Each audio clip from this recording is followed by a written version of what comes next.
Welcome to this week's Sit and Sip with Dr. Megan Rose. That's me. Today we're discussing a topic that's near and dear to my heart, spirit marriage. Ooh, exciting. I want to thank you, everyone that's here with me today. Hello, Emmanuel. Hello, Vivian. Hello, everyone else. And for those of you who've been with me for the past few weeks, thanks for returning. And for those of us who are just joining today for the first time, welcome. This is week 3 of a 6-week series that arises out of my years of research and practice as a practitioner scholar of esoteric spirituality and religion. So today we're going to go for about 45 minutes, and at the end I'll be sharing an exciting new opportunity for you to learn more about today's topic. So stay tuned, stick around till the very end, and I promise I'll stay on at the end to answer any questions you may have. So hold on to your questions until then so they don't get lost in the chat feed. Hi Cindy, welcome. Hi Robin. Hi Barbara. Yay, it's so lovely to see all of you here. So let's start with a quote from the Irish poet Thomas Moore. And this is from his book, Care of the Soul, a guide for cultivating depth and sacredness in everyday life. So in his book, he says, "It's in the nature of things to be drawn to the very experiences that will spoil our innocence, transform our lives, and give us necessary complexity and depth." Yeah, I feel that. Just take a moment and feel into that. Like, we are drawn to the very experiences that are going to educate us and transform us and give us complexity and depth. Sometimes those experiences are pleasant, sometimes they're not so pleasant, but they all contribute to who we're becoming, to our evolution. So here's another quote, and this one is from my upcoming book on spirit marriage. It's coming out in March.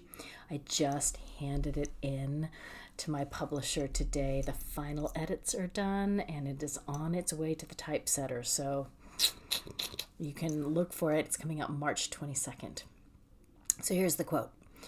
"Spirit marriage allows the human counterpart to reach beyond their finite sense of self and expand to embrace the realms of consciousness out beyond the reach of ordinary space and time." Ooh, exciting.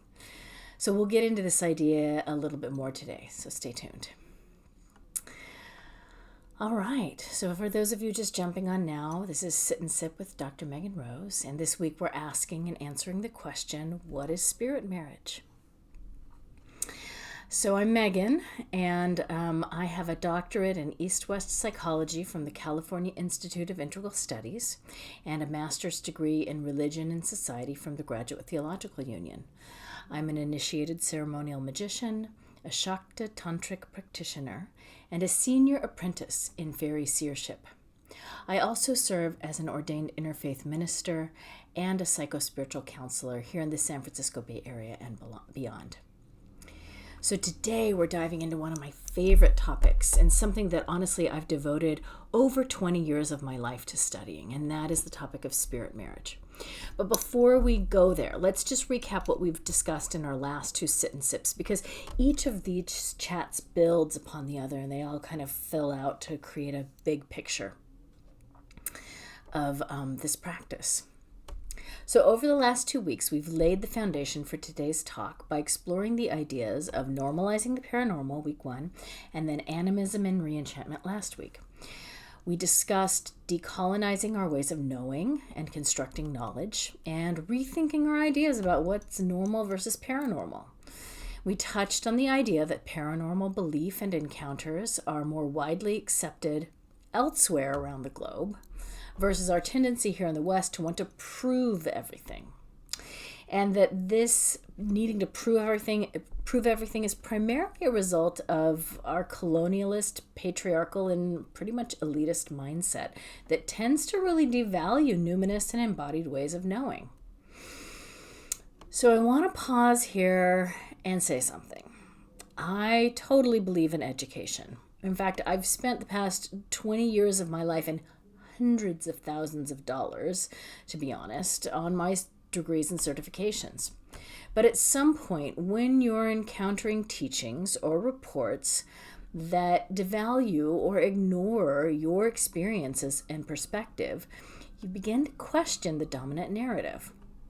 So, in general, our educational system here in the West doesn't really teach us critical thinking skills. And critical thinking is what enables us to question the agenda, the ideas, the assumptions of whatever dominant narrative is being used, mostly by the people in power. So we talked about that over the past couple of weeks. So specifically when it comes to topics of spirituality and the paranormal, or even ways of subtly knowing and perceiving the world, I am all for questioning a worldview that devalues or dismisses extraordinary experiences. Because folks all over the world report having them. So, think about this. Even so-called objective science is subject to something called the observer effect, which means, in shorthand, whoever is observing the phenomena affects the phenomena that they're observing, meaning it shifts and changes slightly based on who's looking at it and their beliefs and their ideas and their agenda, right? So, end of my disclaimer. But I wanted to make sure that you understand that education, I think, is fantastic. We all need to learn, keep learning, learn critical thinking skills, deepen ourselves and broaden our knowledge. And we need to understand that in traditional education, at least here in the West, there are other agendas at play that tend to devalue what we call paranormal or subtle ways of knowing. So, we also talked about animism, which encourages us to see the earth as a living, breathing intelligence full of animate, intelligent life at all strata of consciousness. And I invited you to see the earth as a living entity who is a friend, a confidant, and maybe even a lover. Finally, I called for a re-enchantment of our worldview, namely the re-sacralization, or making sacred again the stories, myths, meaning, and mysteries of our lives and our planet, so that we can become a participant in the cosmos and not just an isolated observer. It's through re-enchantment and animism that we can become grounded in the real and intimate connection between ourselves and nature and the many other than human beings on this planet.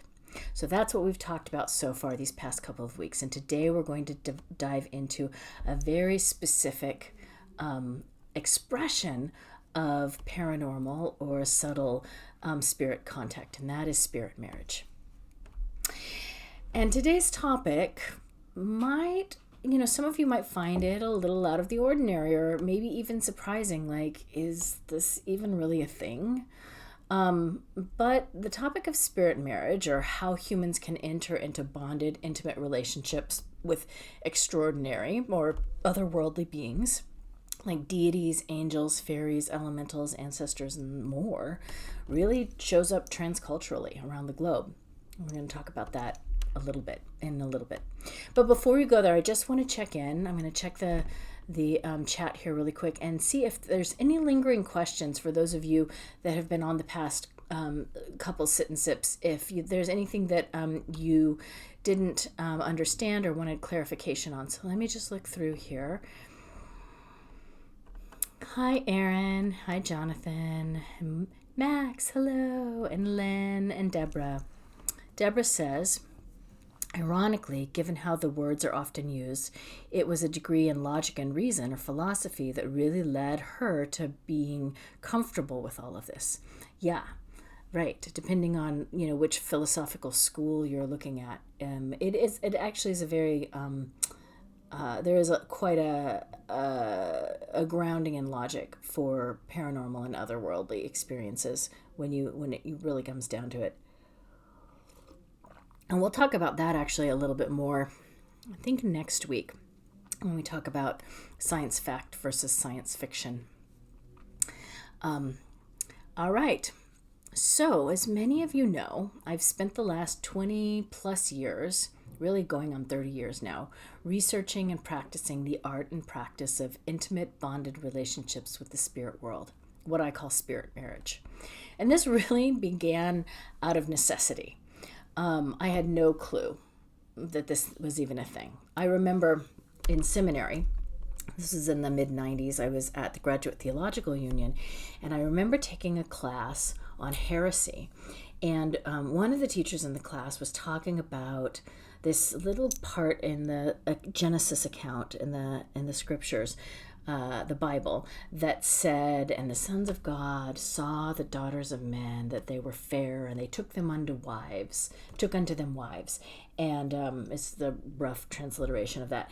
And then there's this, account of how they bore children, and so these women were married to these angels, and I thought that was so strange. But I didn't really think much more about it until in the early 2000s, I started having contact repeatedly by a spirit that kept wanting to marry me. But, even then, I had no idea that that was even a thing. I mean, at the time, I kind of considered myself pagan light. I had gone to some spiral dances, and I had done some witchy events here and there. And I think, at that point, studied some in the Anderson fairy tradition, and done a self-initiation. But really, this whole spirit wanting to marry me thing, I thought was so weird. And so being a religious studies scholar by training and an erotic mystic by inclination, I put on my researcher hat and I began to search for any and all accounts of spirit marriage that I could find. Was it even a thing? Was anyone else having these kind of encounters? I had no idea. Meanwhile, while I was searching, I was keeping copious notes about this budding relationship between myself and this spirit beloved. Notes that would one day evolve into a dissertation and then a book. I'm so, yay, younger Megan for taking really good notes on this, because I will tell you that when I went to do my research, it was those notebooks, what sometimes are called grimoires or books of shadows, that I had kept about the encounters that became absolutely instrumental in being able to talk about this from a personal perspective and really look at it comparatively to the other stories that I ended up collecting, other people's stories, which I'll talk about more in a second. But eventually I discovered that not only was marrying a spirit a thing, it was actually a big thing. That bonded relationships with spirits have helped to shape humanity, expand our paranormal abilities, and quicken our evolution as a species from the very beginning of recorded history. I personally think it's one of the best kept open secrets in religion and religious studies. So finally, I decided I was going to go to a PhD to research this phenomenon, and then that PhD dissertation became my book that's coming out in March, which is called Spirit Marriage: Intimate Relationships with Otherworldly Beings. So today I want to talk a little bit about the history of spirit marriage so you can get a feel for how it has actually been a practice hidden in plain sight since the beginning of recorded history. I'm going to unpack a little bit for those of you who follow me on Facebook. I posted about this a couple of days ago and gave a list of all the different cultures and places it appears. I'm going to unpack those a little bit today and tell you a little bit more about them. Suffice it to say, spirit marriage is a cross-cultural phenomenon, plain and simple. Not only has it persisted since the beginning of recorded history, but it shows up in almost every culture across the globe. So let's unpack some of those locations, the people, and the practices that include spirit marriage in its various forms as part of their tradition.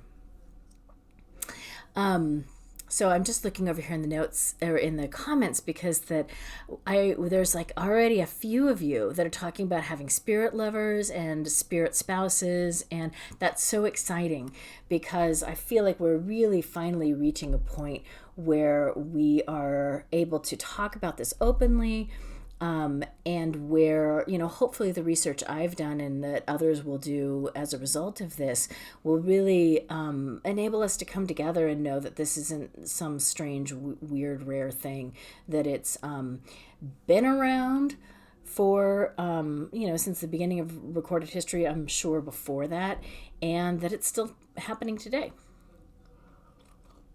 So let's start in the way back in ancient Mesopotamia, the Middle East, and let's talk about the Sumerian sacred marriage. So in ancient Mesopotamia, the priests and the priestesses and the priestrix, gender, the sort of gender inclusive term, of Ishtar and Inanna would marry the goddess.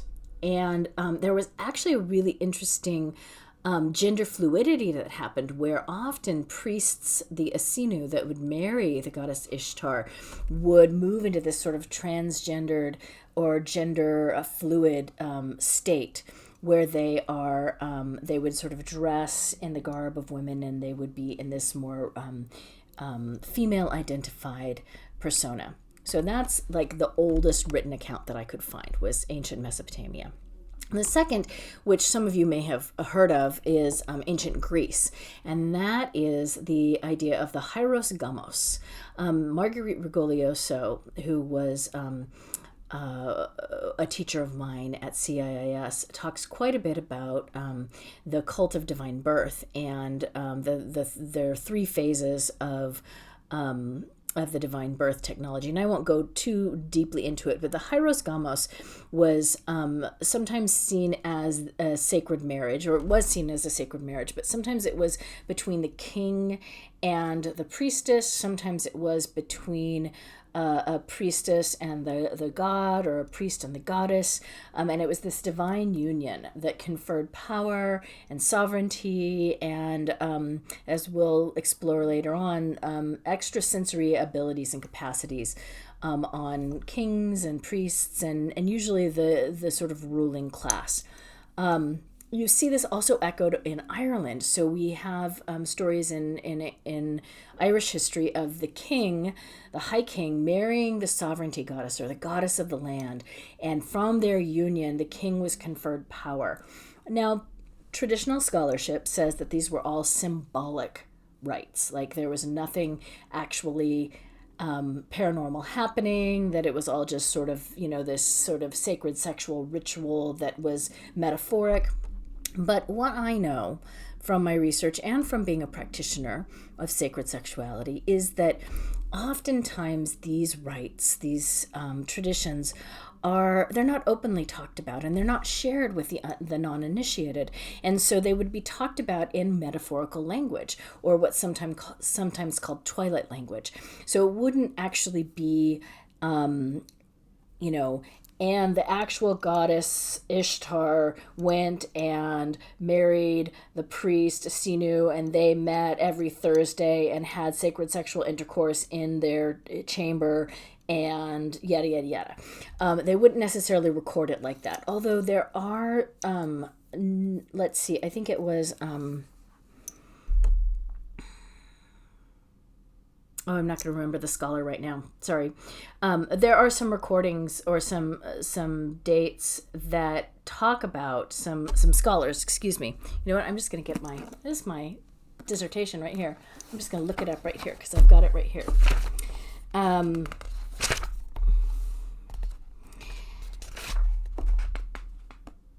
Herodotus. Thank you, Herodotus, who was a Greek. A scholar in ancient Greece. He reports on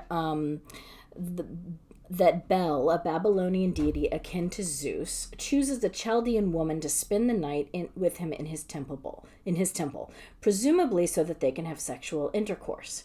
And he also reports that in Egypt, a priestess of Zeus spends the night with God in the temple, but is forbidden sexual intercourse with men. So honestly, and that's one of the earliest accounts in the West of these deity practitioner kinds of unions. But, regular scholars kind of say, that they weren't really having sex. But we know from what that infers and from the practices, which we'll talk about in later on in this series, especially when we get to the ecosexuality and spirit sex, that is actually one of the things that happens in a bonded union, a spirit marriage. Okay, so let's move on. Let's talk about Siberia. Some of you that are more research oriented may be familiar with the scholar Mircea Eliade. He reports on a Siberian shaman who has an ayami, is what his spirit wife is called. And she becomes wedded to him. She's his spirit helper, and they actually have spirit children. Eliade reports on the ayami giving birth to spirit children, and this Siberian shaman having a whole spirit family in the other world. So we talked about Ireland, and then Europe in general, particularly during the 11th to 12th century, the idea of the fairy marriage was a fairly common folkloric account. And we'll talk in a little bit about the fact that these fairy marriages are continuing to still happen. But in Europe, there are both fairly contemporary accounts and then also medieval European and accounts of coming out of Great Britain on humans that marry fairy beings, which we talked about, I think, in a sit and sip session before this, where the fairy aren't like sprites with wings, Tinkerbells, or elementals. They're these ancient primordial beings, a little bit more like J.R.R. Tolkien's Lord of the Rings elves. And so humans would step into bonded, committed relationship with these fairy beings that were really closely tied to the land that they lived on. So let's go down to India. We're up in Europe. We're going to go down to India. The Devadasi were our-ish, because that tradition has been really dying out, unfortunately, since the late 40s and 50s. But the Devadasi are sacred temple dancers that married the deity Jagannath and were devoted and sort of didn't marry humans, but didn't marry men mostly, but lived in the temple and were married to the deity. There's also, if we move over to Africa, the Dagara people. This is a living tradition in Burkina Faso, West Africa. And the Dagara, in the Dagara tradition, they marry a variety of different spirits, which actually then confers certain divinatory powers. There's in China the tradition of the Minghun, or the ghost bride. In fact, there was a whole... there was a book that came out about the Ghost Bride. I think it was entitled Ghost Bride, and then a subsequent TV show that is on Netflix. And I'm not going to remember the title of it, but I think that it actually was just Ghost Bride, and it's about this phenomena in China. So then if we move to the Caribbean, Haiti has a tradition called the mariage loa. The loa in the Haitian tradition are the deities, the gods and goddesses of that cosmology, and so one marries that. And as an aside, the Haitian tradition, the Vodou tradition of the mariage loa, was one of the first traditions that I actually found that did this practice, and that got me really excited, because that is a vital part of the Haitian Vodou tradition and the New Orleans Voodoo tradition as well. It's a really integral part of their spirituality and their practice, and it's living. People still do this all the time now. And then just to mention North America here, I come across and meet people all the time who have various forms of marriage to spirits that are ancestors or beloved dead. And we also know that, as you may know if you have any sort of connection to Catholicism, that in Catholicism, the nuns often marry Jesus or the Christ, and they become the brides of Christ. And there's a whole ceremony and ritual around taking vows and wearing the ring. So really, like, we've pretty much touched on almost every continent, at least. And I'm just curious, I want to look through the comments here. If you know of other places that weren't on this list that practice this, I would love to know about it. So if you want to drop that in the comments, that would be great. And we'll go back and look at what some of the other places are that pop up, because I'm constantly collecting accounts of this. So suffice it to say, spirit marriage is a thriving tradition that has touched almost every continent and culture on the planet. But it's not just something that appears in the annals of history, right? We talked about this. Back when I started my research, I became really interested in how spirit marriage is currently being practiced now, because I knew that if I was getting proposed to by a spirit, I was probably not the only one, and it probably meant that it was still happening today. And guess what I found out? It is. So, in fact, it's a practice that is in a surprisingly large number of spiritual traditions. They just tend to be traditions that are subaltern or marginalized. Why? Why do you think they might be marginalized? Any comments?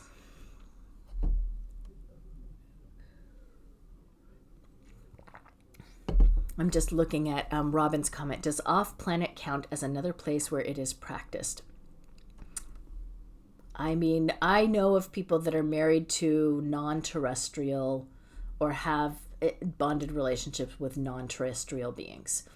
So it would be practiced here. I can't speak to what places in other cosmoses and planets practice, but I know that there are humans on this planet that have these relationships with bonded beings, entities that are not terrestrial. So I'll leave it at that.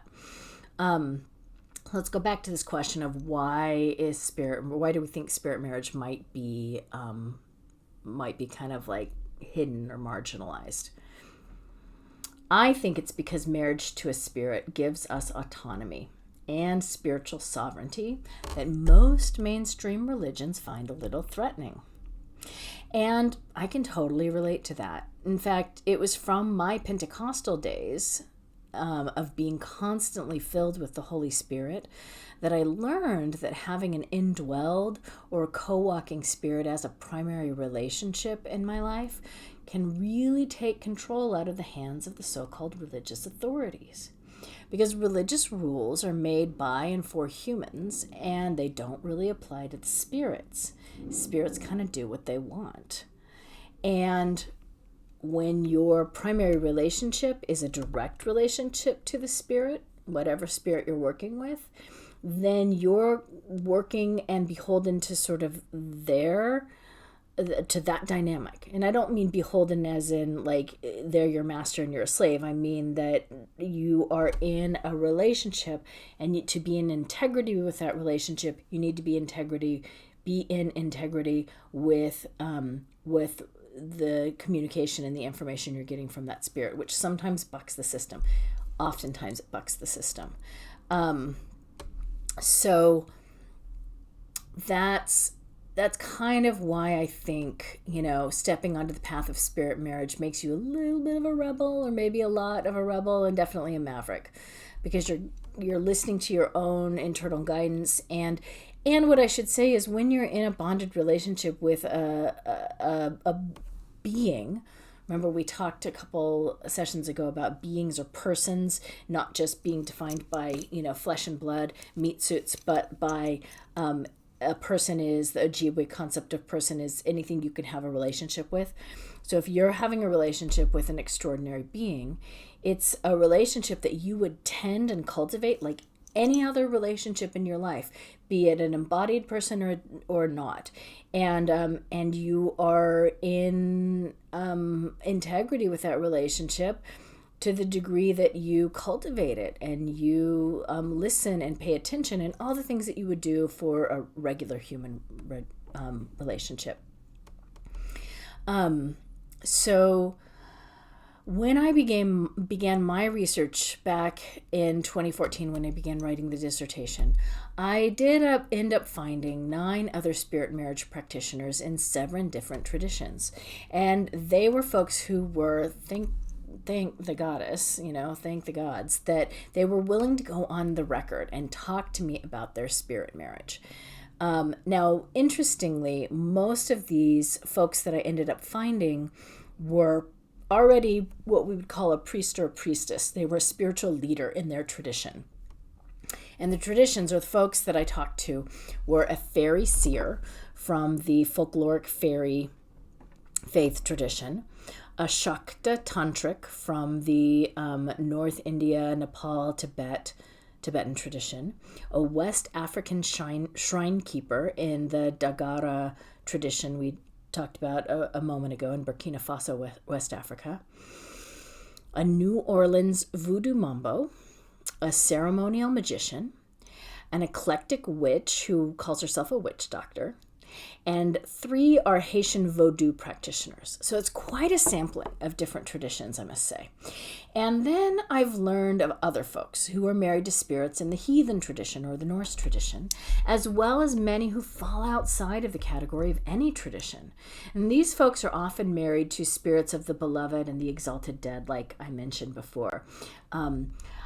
Quite a few of them are actually married to David Bowie. After he died, he became very active in the spirit realms. So I'm curious, and I'm going to take a look through the notes here. Have any of you here had an experience of a spirit wanting a commitment from you? And if so, how have you navigated that? Who did you look to for support? Drop a comment if you'd like to share ideas or information. So let me just look through here.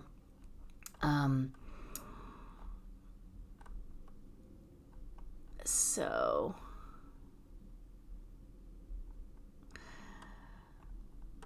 looks like someone met their spirit contact in Britain and they're wondering if they're a fairy, quite possibly, or it could be an ancestor. They will tell you, and there's also things that you can look for that determine what cosmology they come from. We talked about the off-planet. And there is, Manuel talks about her marriage to Quetzalcoatl in the Aztec tradition.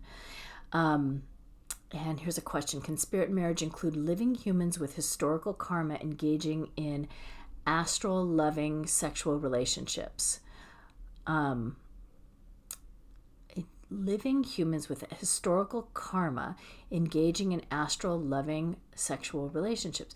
So I'm not sure, Cindy, what you're asking. If the spirit marriage would be between a human and a historical figure, or a human and somebody that you have karma with, who's on the other side, and then you're having a relationship with them. So maybe you can chat, and maybe at the end we'll go back to that.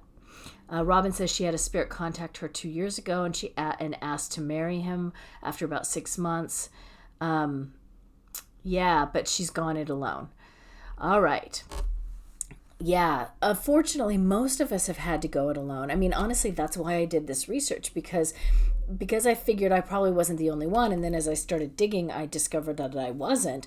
And I, as a academic and researcher, had a really hard time finding resources. I figured that all y'all probably would too. And so it was time for me to write something about this and share it with the world so that people won't feel so alone or isolated about this phenomena. So these are just some of the people, places, and practices that I've unearthed in my years of research. And I know that there are more, particularly in the Central and South American traditions. In fact, I recently revisited an account of a woman who's married to an Amazonian plant spirit teacher. So I'm sure there are folks, particularly in the entheogenic community, who are married to a plant spirit or two. And if you're watching, reach out to me, because I'd love to hear from you and I love to collect these accounts. Suffice it to say, even though my dissertation is done and my book is on its way to the publisher, I'm still collecting people's stories and accounts. And all of this really leads me to believe that the phenomenon of spirit marriage is perhaps the best kept secret in the history of religion. So let's just take a moment. I'm going to look through, because we've been having some more comments come in. So Aaron is asking, can it be a lover from a past life? Yes, absolutely. And in fact, my spirit beloved, is connected to. So there's an interesting thing that can happen when you look at it from sort of an incarnational spirituality perspective. And that is that there are stories and accounts of us incarnating at the same time as our spirit lovers, and then sometimes we incarnate and they don't. They stay in the spirit realm or the other world, and we find each other in the astral, and then sometimes they incarnate and we don't, and then sometimes we are both in the other world together, and there's this sort of in and out involution evolution dance that we do. And in my case, and I think I may have shared this in another Sit and Sip, is my contact came to me and basically said that he had been connected to my ancestral family line way back when we were in Great Britain, in Scotland, and that that relationship had been held by the women in my family that were seers. And then when we came here to the United States and my family went through various spiritual permutations and ended up becoming Pentecostal, for a number of generations, that relationship had been forgotten. And I was the first seer in my matrilineal family line to sort of wake up my gifts again and rediscover that relationship. So it was ancestral, it was karmic, it was hereditary, and it was deeply tied to a place. I said Scotland, but it's really more like Wales and Somerset, and then there's also some strong connection I have to my Scottish ancestry. So in any way, the land is actually really important in some of these contacts, depending on the being that you're working with. But my contact comes from the Fae realm, and those are very much connected to Earth. And so when you think of your ancestors sort of leaving a specific place and migrating somewhere else, we talked about this last time, you can bring certain spirits with you. And there is definitely an advantage and a power in going back to making pilgrimages back to your ancestral lands, particularly if you have that kind of a spirit contact. So let me look over here at the comments. Deborah says that they've had a contact from early childhood informing her that they were engaged, I think. So she's still figuring out the lines in communication. And Erin has more than one spirit wooing her. Yeah, that's actually not uncommon. And in fact, in the Vodou tradition, the practitioners marry a constellation of spirits. In fact, there are some spirits some Loa, I should say, that when you marry them, you have to marry another, like they're twin spirits, or they're like a balance. So if you marry one, you have to marry the other because you have to be balanced. So there's a kind of assumed polyamory that's going on in a lot of spirit contact, and particularly, or spirit marriage, and particularly because that a lot of people are married or have a human partner, and then they've got this whole spirit marriage that they're also navigating. All right, let's see. Karen says, my spirit partner told me we have been hopscotching across time, such that I in spirit came to him when he was alive, and now he is helping me from his spirit perspective. I look forward to being in the same place at the same time. Yeah, beautiful, beautiful. I think that is really relevant, depending on well, I was going to qualify it and say depending on the nature of the spirit, meaning if it's an ancestral spirit versus like a deity. But when we talk about deity, the divine self, in a couple of weeks, I think that throws that theory out. I'm like proving myself wrong right now. I think that throws that theory out, because that if we think of ourselves as humans with extraordinary or a divine self that we're working with, then often our divine self and the deity that we're working with have this kind of bonded relationship.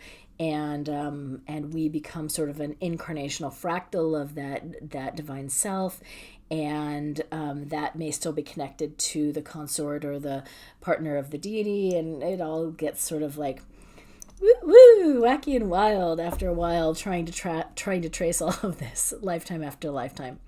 American Gods, yeah, American Gods, Anne talks about American Gods, was a really fun sort of contemporary recasting of this idea of how deity transmigrates, right, with the people that honor and believe and worship them across culture from one place to another. All right, so I'm just gonna keep looking through the comments here. Max says, my human partner and I share 2 spirit partners. We're a foursome. Totally. Yeah, that's not uncommon. In fact, one of the Vodou practitioners, the Haitian Vodou practitioners that I interviewed, talked about so she is a Mambo and was raised by Mambos. So like pretty much the moment she came out of the womb, she had the spirits knocking on her door wanting to marry her. And so by the time she was a teenager, she had like married 1 or 2 spirits. And I think at this point she rattled off like 4 or 5 that she's married to. And her husband, who's an ungan or a priest in the Vodou tradition, is also married to a constellation of spirits. And so between the 2 of them, they've got like 10 different spirits that they're married to. And in that tradition, the rules say that you're supposed to spend 1 night, either a week or a month, just with one of your spirits, right? And they each have a different day that is sort of their day. And so, and you're not supposed to sleep with your human partner. And so she said, like, oh my gosh, if that was the case, I would never sleep with my husband because I would be busy spending every single night with a different one of my spirit spouses. And so she and her husband went to their spirit spouses and negotiated, and were like we can't do this all. Like, we can't never sleep together. So they negotiated for once a month or something like that for each of the spirit spouses. And that seems to that seems to work for them. But I loved that story because it's such a great example of like how it's not just like what are the rules and we have to like follow them slavishly, or what does the spirit want and we just have to follow this what the spirit says, but we get to push back, right? We have a lot of agency. We have a lot of as Ryan Foxwood says, we do things that they can't do. They do things that we can't do, but we do things that they can't do. And so we need us, we need them, they need us. And so we get to push back and negotiate what works for us. All right, so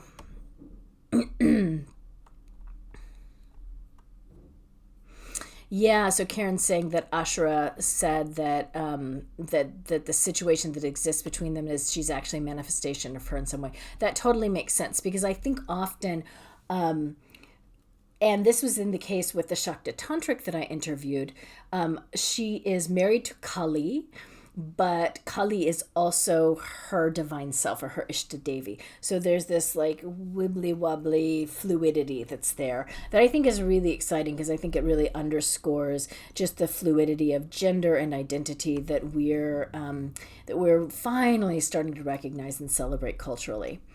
Erin wants to know if that means she has to marry Jesus. Oh, I think I missed the comment before that, Erin.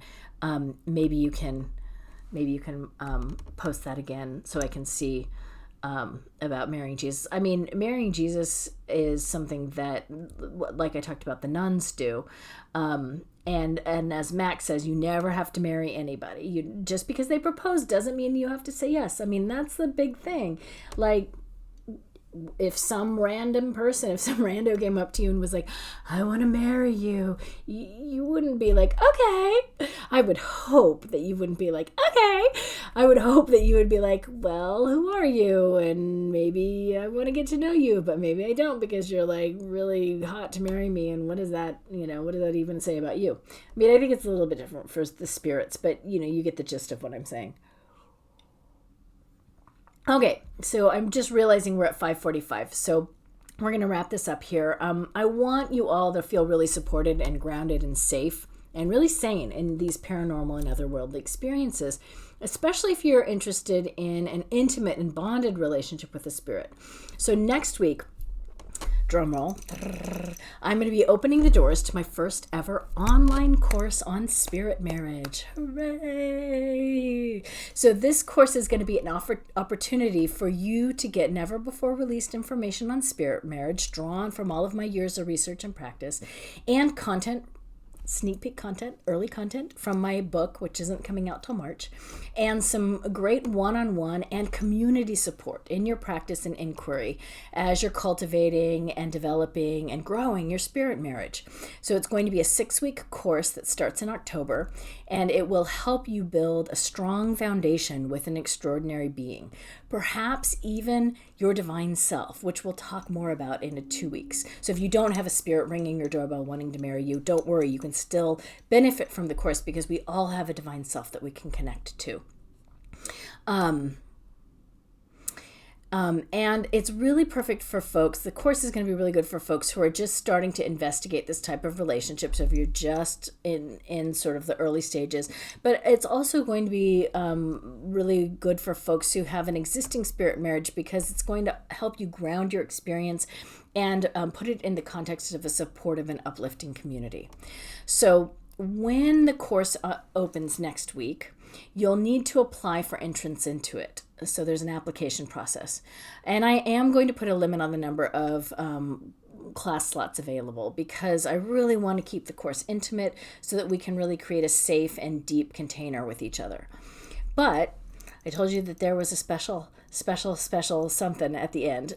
So for those of you on this Facebook Live today, I want to invite you into a special pre-launch offer. So for those of you who are watching, I'm inviting you to schedule a free one-on-one consult with me over this next week. So before the next Sit and Sept next Thursday. And I'm going to put that in the text here right now. So you can schedule this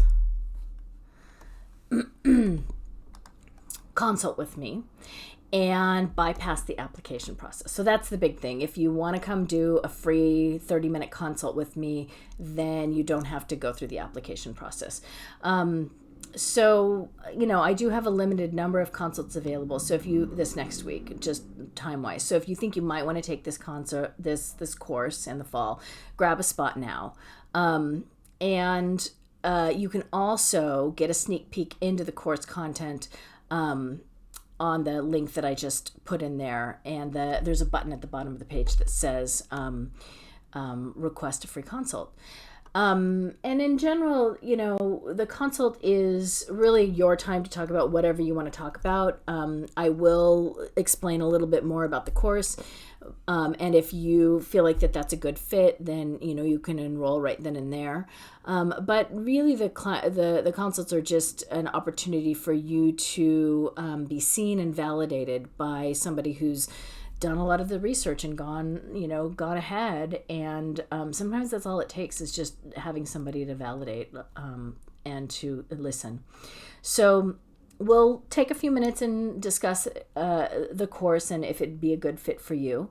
But there's no pressure and no strings attached to these consults. It's just an opportunity for you to chat with somebody who listens deeply and really sees the potential for you and where you're growing with your spirit contact and spirit beloveds. And as a side note, because I know some of you are already wondering about this, I want you to know that I've deliberately priced the course at a considerable discount, because I really want this to reach a broad audience of people. And we can talk more about pricing in the consult, and I'm going to go through all of this next week on the Sit and Sip when I officially launch the course and enrollment or the application process opens. But rest assured, it's going to be a really juicy content, and I think it's really going to be worth it. And I'm excited to have as many of you that want to join me come and participate. So if it sounds like something you might be interested in, follow the link that I put in the chat and request a free consult, and then we can talk more about it. All right, so a little bit over, but that is the Spirit Marriage Sit and Sip chat for today. Next week, we're going to be talking about the practical application of spirit marriage, namely conscious evolution and co-creation. So come back next week, same time, same place, for that content and the official launch of the course. Until then, feel free to direct message me with any questions you may have if you don't want to put them in the chat. And I'm going to stay on now to answer any questions or respond to any comments that we haven't already addressed. So thank you so much for joining me today, and I'll see you next week. Many blessings. All right. I'm just going to look through the chat. We talked about don't have to marry anybody. Deborah talks about there's a language barrier. There's a language barrier I have with mine. Marriage is kind of the best historical word. Sex is sometimes the closest thing in human, but not exactly right from their side. Yeah, so that's a really good comment, Deborah, about marriage is the best historical word. And that actually was something that a few of the people that I talked to chafed at the term marriage. And they did so not because that it's inaccurate, right? Like when you think, but it also really depends on what you think about marriage. Like, is marriage something where you're yoked to somebody and you're like, stuck in this unhappy thing you've been forced into, which was like the way marriage was in some places on the planet historically? Or is it like this co-creative partnership? And so it's not that marriage is inaccurate. It's just that different people have different understandings or experiences of marriage. And I mean, I can tell you that I really, if the Spirit hadn't used the term marry me, I probably wouldn't have gone through as many contortions as I did, because I had some baggage around marriage, and I was like not sure that I wanted to marry anybody or even a spirit ever again. And so it was, definitely a journey to understand what marriage meant to me, and that was definitely part of my inquiry process. Robin asks, do you think it is possible that more spirits are coming forward for relationships as we are trying to raise our frequencies here on Earth? Yes. Yeah, I totally think that. And my research actually points to that, and we're going to be talking about that next week when we talk about conscious evolution and co-creation. Erin also says she used to think her lover was Lucifer. Erin, Lucifer. Yeah. So, and you were also the one talking about marrying Jesus. So there's an interesting inner order or inner tradition around the balance between Jesus and Lucifer. And I don't want to go too down the rabbit hole on that, but I talk about it at great length in my book. So if you join the course this fall, we'll talk quite a bit about there's actually a constellation of Archangel Michael, Jesus, and Lucifer. And Lucifer, by the way, is not the devil or Satan or this evil being that most of Christianity has sort of trumped him up to be. It's a very different entity, a very different being than the Satan concept. So we will, because I'll be sharing much more intimately in the course about my personal journey, we'll be talking about that. So, yeah, Max says she thinks he has a bad rap and is misunderstood. Yeah. Lucifer, actually, Orion teaches that the term Lucifer means lux ferris, which is light of ferros is iron. So this iron light. And there's this idea that Lucifer is actually this being that is a deeply chthonic or underworld being, but the underworld isn't this place of evil or even hell. It's actually this deep earth-like place. In the fairy tradition, we talk about it, the place of the fae, or the earth-like beings that rise up and bring vitality and creation and awakening from the core of the planet out. and that Lucifer is one of the key beings that that initiated that involutionary process, and that Orion Foxwood, who's one of my mentors in the fairy seership tradition, talks quite a bit about our misunderstanding of that being generally, that this whole idea of a fall and the casting out of heaven is a really sort of like the worst smear campaign. And again, it kind of goes back to our critical thinking of, what beings are, what people are in charge, and what stories are they crafting and telling that put down or invalidate a more earth-based, and in this case, fairy consciousness, the consciousness of the underworld beings. So, yeah, that's a. Vivian says, juicy juice, I'm in. All right. So I think that we are getting close to the ending of the session today. Aaron, why don't you schedule a one-on-one with me, Aaron? Because I think that is probably the best way to talk about these.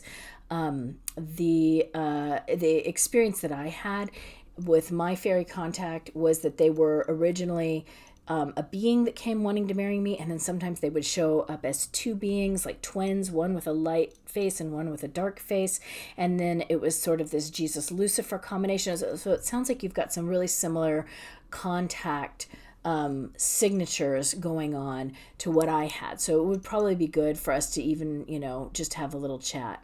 We can talk more about that. Hi, Joe. I'm glad that you're here, even at the very end. Cindy says, thanks for the sit and sip and all the others, inspired and ready to stretch and understand. Yay. All right. Well, that's it for today. I will see you next week. Same time, same place. And we'll talk about taking our spirit marriage, or the idea of spirit marriage, and what is the purpose? How do we co-create, and how does it evolve us as individuals and as a species and as a planet? All right. Many blessings. Good night.